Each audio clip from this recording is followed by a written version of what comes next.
गासैखौबो बरायबाय LK production YouTube चेनेलसिम दिनै नोंथांमोननि सेराव आङो जोंनि विल पावर कचिं सेन्टारनि सोमोन्दै फंनैसो बुंनो नागिरदों। माने जोंनि विल पावर कचिं सेन्टाराव मा मा आयदाफोरखौ फोरोंनाय जायो, माबोरै फोरोंनाय जायो, फेकाल्टिसफ्रा माबोरै, बेनि सोमोन्दै फंनैसो एक्सप्लेनेसन होनो नागिरदों। आरो अलरेडि जोंनि विल पावर कचिं सेन्टारा फार्स्ट बेचखौ क्लास खालामगासिनो दङ आरो बिथांमोना बहुत इमप्रुभमेन्ट जादों। नोंथांमोननो जोङो साननैसो उनाव बे फार्स्ट बेचनि स्टुडेन्ट्सफोरनि फिडबेक लानानै नोंथांमोननो देखायगोन। रियेलि बै स्टुडेन्टफ्रा इमप्रुभ जादोंना जायाखै, बेनिफिट मोनदोंना मोनाखै, बेनि सोमोन्दै डिटेल्स भिडिअ नोंथांमोन लाबोगोन। अलरेडि जोंनि फार्स्ट बेचआ माने फुल जालांबाय, बेयाव स्टुडेन्ट एडमिसन लानो हानायनि माने सुबिदा गैलिया। जों दा 10th of Augustनिफ्राय जोङो सेकेन्ड बेच माने स्टार्ट खालामनो थांगासिनो दङ। दा बेनि सोमोन्दै आं नोंथांमोनखौ फंनैसो बुंनो नागिरदों। माबायदि क्लास जायो, मा फोरोंनाय जायो। जोङो बेसिकेलि मोनथाम साबजेक्टखौ जोङो फोरोङो। बे जाहैबाय रिजनिं, मेथामेटिक्स, इंलिश, बे मोनथाम। ओमफ्राय आरो मोनसेया जाहैबाय मा जिके।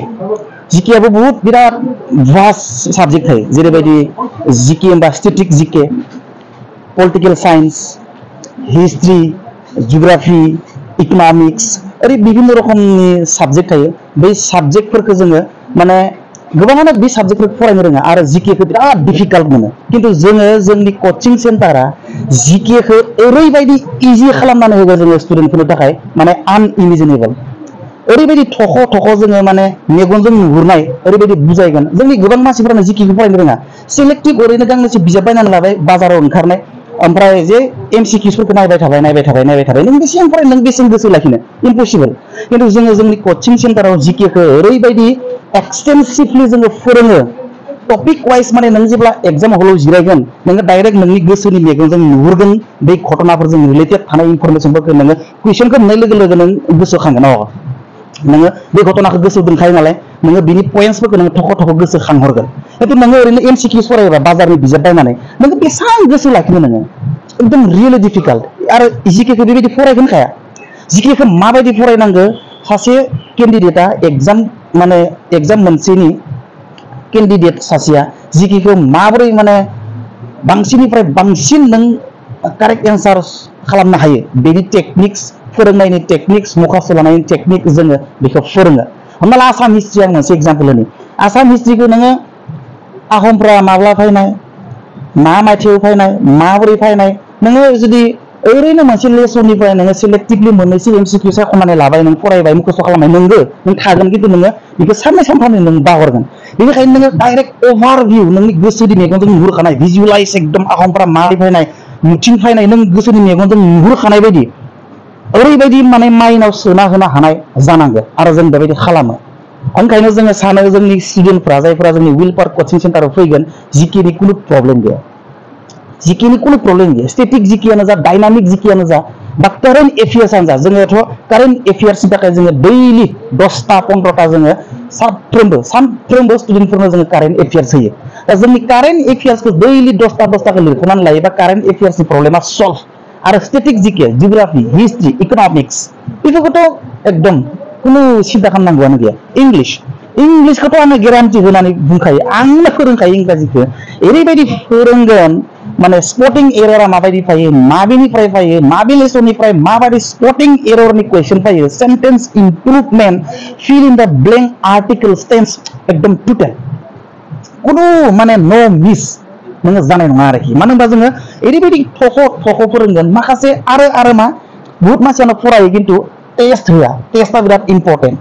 Weekly test, chapter wise test, टेस्टआ बिराद इम्परटेन्ट। आरो जोङो जि चेप्टार फोरोंबाय, बे चेप्टारनिफ्राय बाय हाजारटा जोङो कुइसन बानायगोन। बे चेप्टारनिफ्राय मा कुइसन फैनो हागोन, एभ्रि माने एकदम इन्स एन्ड आउट, सानिफ्राय सिं एकदम मा कुइसन जानो हायो बे चेप्टारनिफ्राय। जोङो जाय चेप्टारखौ फोरोंबाय, बे चेप्टारनिफ्राय एभ्रि पसिबल पइन्ट्सनि कुइसन माबोरै जानो हायो, जोङो बेखौ कुइसन बानायनानै जोङो माने चेप्टार जोबनाय लोगो लोगो जों कुइसन लायो।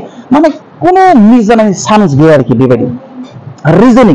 रिजनिंआ जोंनि फेकाल्टि एकदम एक्सपिरियेन्स आरो क्वालिफाइड, अलरेडि पास खालामखाबाय थानाय, ओरैनो जानला मानला हागुरा पागुरा टिचार फेकाल्टिखौ लानानै जोङो फोरोंहोआखै।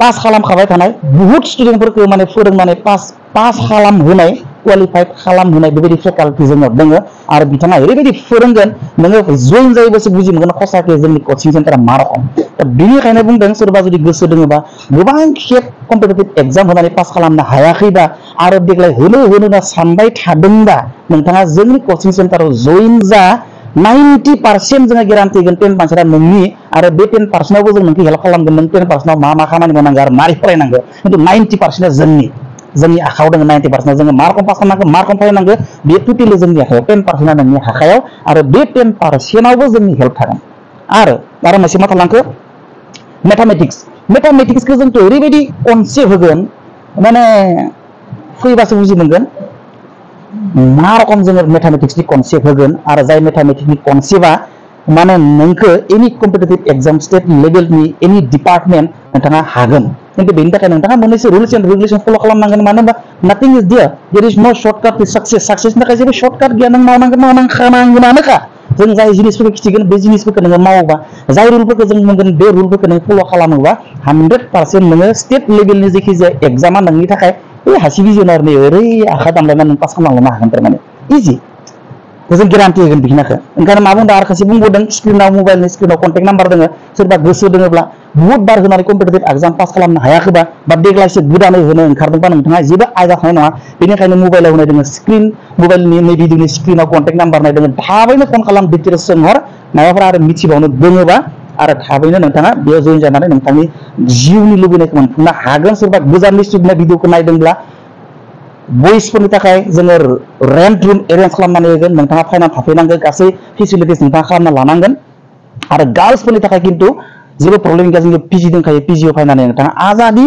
था जा फराय जेबो मावनो गोनां गैया इयाव जास्ट रुमाव थां संना होग्रा बेलेग दङ नोङो मासुर थांलाय फैलाय फरायलाय बेनोल' बास स' कुनु गिनो गोनां गैया थारमाने मबाइलनि नैबे भिडिअनि स्क्रिनाव कन्टेक्ट नाम्बार दङ थाबैनो कन्टेक्ट खालाम सोरबा गोसो दङबा नो कमप्रमाइज फै आरो जोङो एनसियर खालामखायो नोङो फैबाय थानाय कम्पिटिटिभ एग्जामफ्राव पास खालामनो हागोन कि हागोन आरो आसाम सरकारानो रिसेन्टलि चिफ मिनिस्टारा एनाउन्समेन्ट खालामदों 10th of सेप्टेम्बर माने तारिखआ जियानो जा सेप्टेम्बराव माने नटिफिकेसन ओंखारहोगोन सरकारा स' बे जाहाथे सुबिदाखौ रावबो नागारा बे 32,000 नटिफिकेसन ओंखार थांगासिनो सेप्टेम्बराव बे 32नि गेजेराव जाहाथे मेक्सिमाम बर'फ्रा साख्रि मोननो हायो बेनि थाखाय आङो गासैखौबो इसोरनियाव आर'ज गाबदों आरो इसोर बादि जोंनि कचिं सेन्टाराव फैबानो नोङो बिन्दास इसोर बादि बियो भगवान बादि मात्र जोंनि कचिं सेन्टाराव फै आरो नोङो बिन्दास लाइफ बानायलांबाय था no problem okay bye see you next